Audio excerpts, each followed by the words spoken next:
Chantel, you ready? Chantel Miller, y'all get up for Chantel Miller. And to everybody, please, just one piece. Not even a short piece, then two, just one piece. Oh, sing or whatever you gotta do. There you go, girl.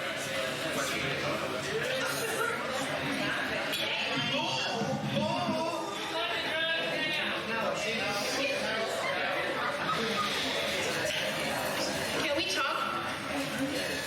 There's a poem with this line. When a boy says I love you, he means I am getting ready to be inconsistent with you now, and I couldn't help but think, how can someone be inconsistent if we don't give them the room? No, it's not always that simple, because it could mean that someone is losing interest or that their life has been completely upended. The truth is, we only know what a person chooses to tell us, so for our own sanity, it's best to just move forward. Don't get caught up in what could have been, like, do you love me or love me not? Confusion and misery are best friends, and there is more to life than whether someone chooses you. When half the people we desire have yet to even choose themselves, is that what you want? Someone who doesn't even know their self? Inconsistency is oftentimes just a reflection of what we know, of watching our parents work all day, then coexist but barely say hello. So don't be surprised if someone ghosts you. Retreating to their comfort zone might be all that they know, but on some level, they know that it's wrong. So when they come back, hold them accountable, and if they leave again, let them go.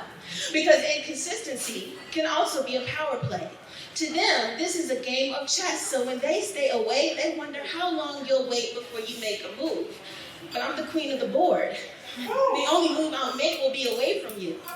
Inconsistency can look like someone's secret desire not to have a relationship like their parents, traumatized by anger and resentment, so by default, they push you away while deep down hoping you will stay, knowing they are closed off. So what happens when true love comes along? Inconsistency might cost you something real.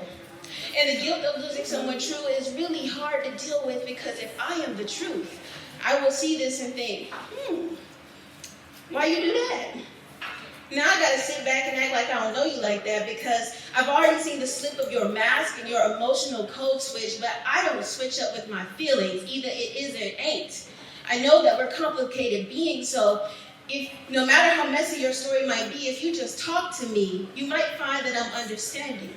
But if you choose to hold back from me while holding on to me, then my toxic trait is keeping up conversation just to see why you would lie to me. And don't worry, it's not ammunition, just confirmation from my intuition.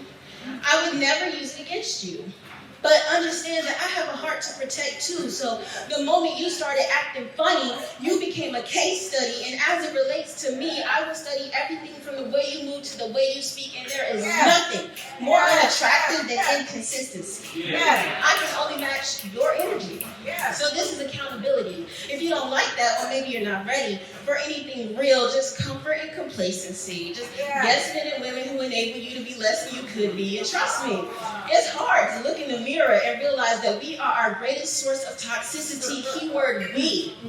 So don't beat yourself up, because life had to beat me down and kick me a few times too, just to get me to wake up and see that my problem was me. I would enable the selfish ones, the ones who thought no one else's feelings mattered but their own, the ones who would disappear and come back like nothing was wrong, the ones who after all that would blame me for moving on.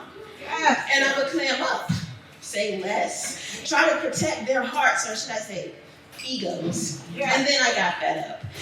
And I realized basic communication really ain't that hard, so I went off, saying things like, does it upset you that I can express and you can't? Don't gaslight me because my existence makes you a nervous wreck, and stop projecting your insecurity on me because you can't be alone, and I just want to move on, and trying to abuse me to stay in your life is where you went wrong. So save your tears and don't cry to me about not being brave enough to be enough, because you know that I've had enough.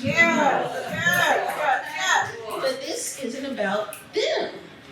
This is about the full-blown scenario that goes on in our heads when we finally meet someone who gives us butterflies, but because of the past, inconsistent people in their lives, this new person is made to suffer, so we sit across from one another, waiting for the ball to drop. If you run, I'll just think you're like the rest. If you wait for me to chase, you'll be waiting half past forever at best, and we'll both just lock up in this insecurity, thinking, if I let this go now and it comes back to me, then it was meant to be, but this is not a movie. Yeah. So let's be real. If we come back to this space and we have yet to heal, the moment you flinch, it will trigger the abandonment in me, and no matter how valid your reason, I hate that I will already be thinking, why you do that? Now I just gotta fall back. Act like I never knew you like that. Because inconsistency, I don't do that.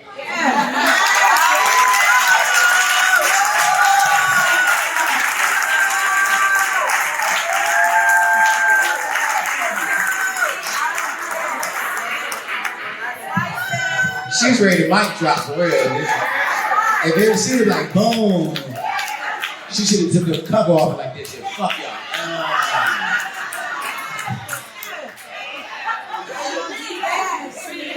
All right, we gotta give one. I can't play too much. All right, I gotta be honest with y'all. All right.